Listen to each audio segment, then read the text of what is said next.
A ditadura militar no Brasil foi um regime autoritário que teve duração de 21 anos.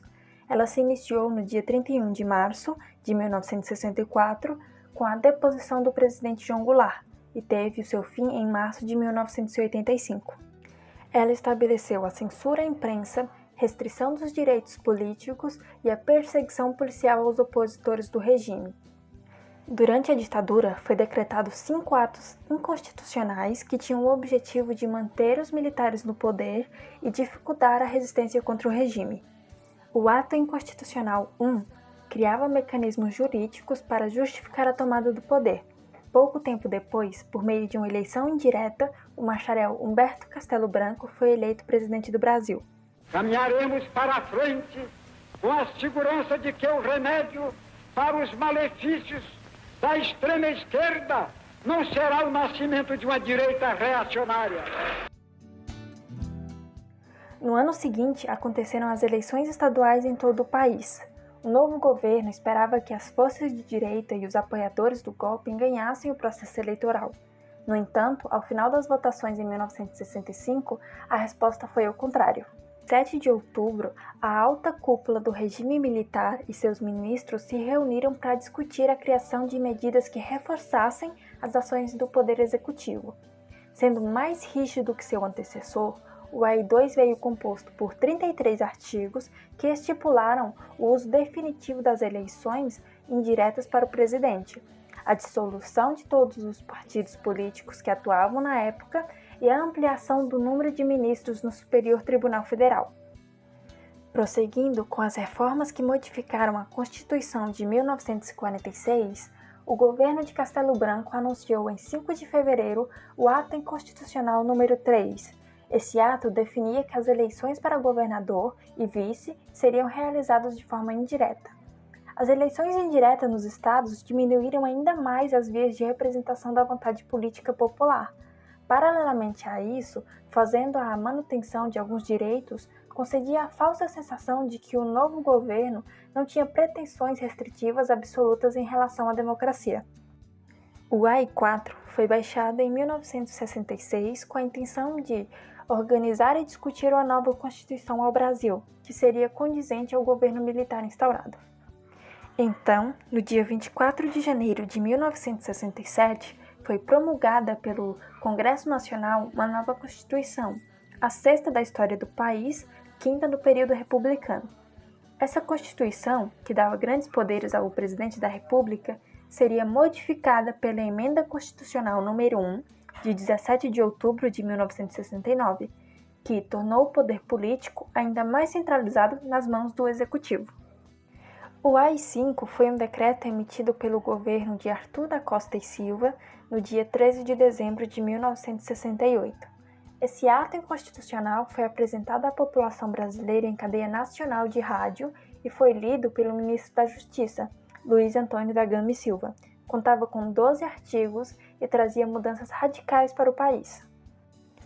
Por meio desse decreto, foi proibida a garantia de habeas corpus em casos de crimes políticos, decretou o fechamento do Congresso Nacional e autorizava o presidente a decretar estado de sítio por tempo indeterminado, demitir pessoas de serviços públicos, cassar mandatos, confiscar bens privados e intervir em todos os estados e municípios. Por meio do AI-5, a ditadura militar iniciou seu período mais rígido. A censura aos meios de comunicação e a tortura como prática dos agentes do governo consolidaram-se como ações comuns durante esse período. A primeira leva de exilados era formada basicamente por líderes políticos e sindicalistas ligados ao governo do presidente deposto, João Goulart.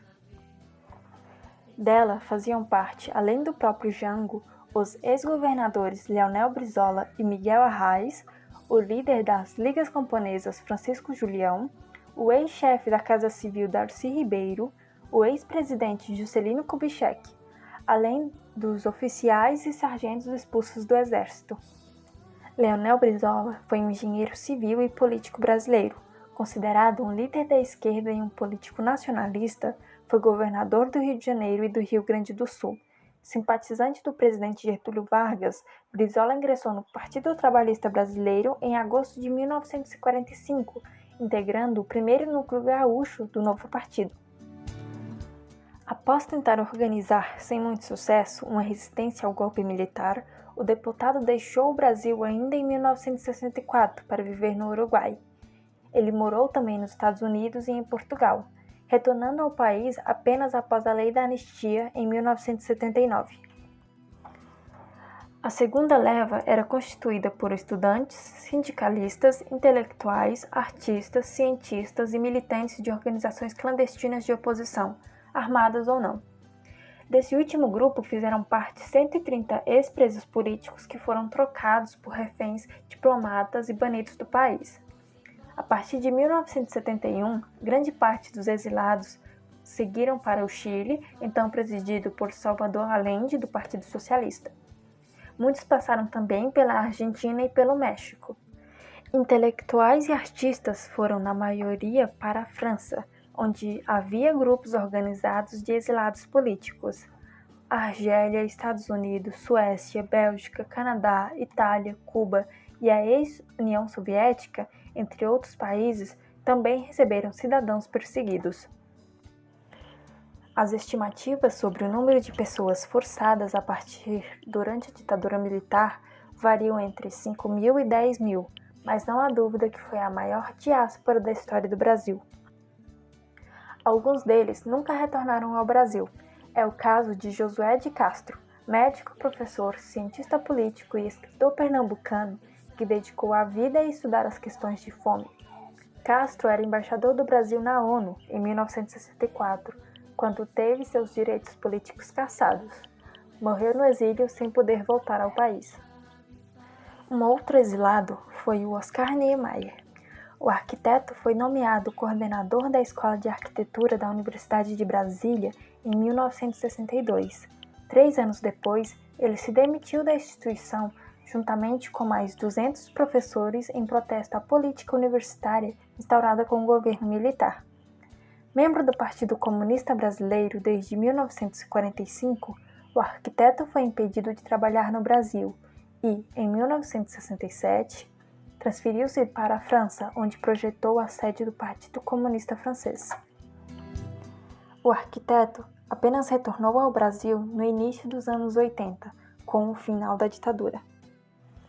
No áudio a seguir, Raul Seixas conta como foi pego e torturado pelos militares. O artista ficou durante 1 ano exilado nos Estados Unidos. Você estava falando que foi praticamente expulso do país, né? Conta essa passagem. Praticamente não, eu fui expulso. Fui pego no aterro, no aterro lá no Rio de Janeiro. É uma avenida grande que tem, chamada Aterro do Flamengo. E de noite num táxi, fecharam o táxi, o carro do polícia fechou o táxi, é um carro da DOP, só uma pala. Aí me levaram para a delegacia, me questionaram. Quando viu que eu não sabia dizer o nome dos membros, eles me fizeram muitas perguntas, né? Até onde nasceu Chacrinha, para saber se eu sabia mesmo. Não sei por que cargas d'água, me levaram então nu, com a carapuça preta na cabeça, para um lugar que eu creio que seja Realengo, longe do Rio de Janeiro. E fiquei num calabouço, né? Sendo inquisitado por 5 pessoas, cada uma de personalidade diferente, né? E elas queriam saber, uma era boazinha, a outra era uma pessoa rude, que batia, né? Batia em mim. E eu queria tomar choque nos testículos, né? No choque elétrico. Doeu pra burro, um negócio sério mesmo. Depois de 3 dias, ou 4, nesse calabouço, eu fui vestido, né? Minha roupa estava limpa. Tinham lavado as roupas, eu fui para o aeroporto, fui levado para o aeroporto, eu fui despedido lá, no aeroporto, com a roupa do corpo. Eles tinham tratado do meu passaporte e tudo. E eu fui embora para os Estados Unidos, morar 1 ano. Foi ordem de prisão do 1º Exército. Gilberto Gil e Caetano Veloso foram presos pela ditadura em São Paulo, 14 dias após o AI-5 entrar em vigor.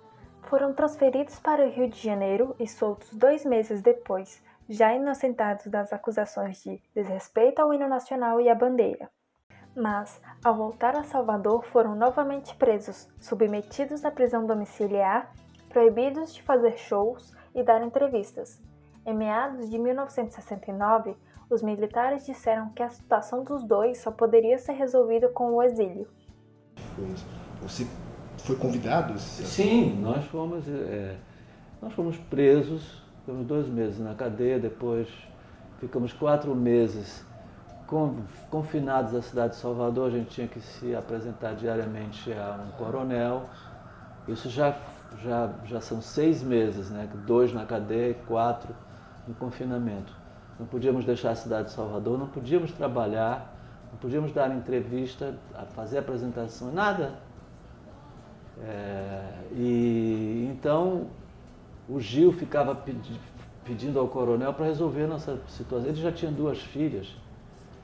Então o coronel foi falar com os superiores no Rio de Janeiro, e veio falar com o Rio de Janeiro e Brasília, enfim, e a solução que eles encontraram foi nos mandar para a Europa. Eles tiraram o nosso passaporte, nos trouxeram para o Rio, nos botaram dentro do avião. Literalmente, eu fui posto dentro do avião pelas autoridades do regime militar daquele período. E o sujeito que me levou era da Polícia Federal, a serviço deles, que me botou dentro do avião e que falou comigo, eu já sentado na cadeira do avião, ele me disse, olha, não volte. E se voltar, não volte. Se voltar, chegue e venha logo se entregar para nos poupar o trabalho de um dia para achar você. Convidativo, né? Foi assim. Convidativo. Então, quando eu estava lá exilado, o Roberto foi me visitar e ele cantou As Curvas da Estrada de Santos, que é uma dessas canções que provam aquilo que eu estava dizendo, como eles entenderam o que tinha acontecido e como eles passaram a fazer uso da consciência como eles sofisticaram o pensamento a respeito do que fazem, como eles amadureceram. Porque nós nos alimentamos muito da Jovem Guarda, mas a Jovem Guarda soube se alimentar muito do que a Tropicália ofereceu. E então ele cantou As Curvas da Estrada de Santos. Eu me acabei de chorar, fiquei maravilhado com a canção. Canções como essa, né? Sentada à beira do caminho, Sua Estupidez, são canções assim que você, puxa, os caras eram mesmo tudo que a gente imaginava e entenderam tudo. E quando você eu chorei muito, o Roberto ficou assim, voltou para o Brasil e fez Debaixo dos Caracóis e me dedicou, me chamou na casa dele e me mostrou, olha, eu fiz essa música para você. E é uma beleza, porque era uma canção de quase uma oração pela nossa volta, né? Pela minha volta ao Brasil. Deve ter sido bem impactante aqui, né? Para quem estava fora, deve ter sido bem impactante aqui. Muito impactante. A Lei da Anistia foi assinada no dia 28 de agosto de 1979, pelo presidente João Batista Figueiredo.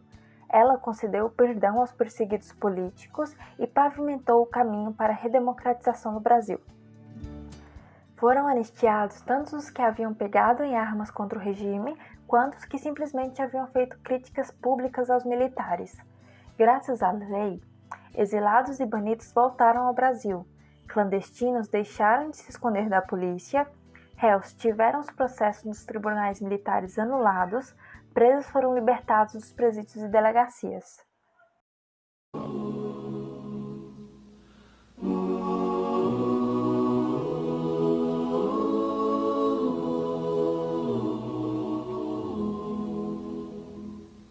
Pai, afasta de mim esse cálice. Pai, afasta de mim esse cálice.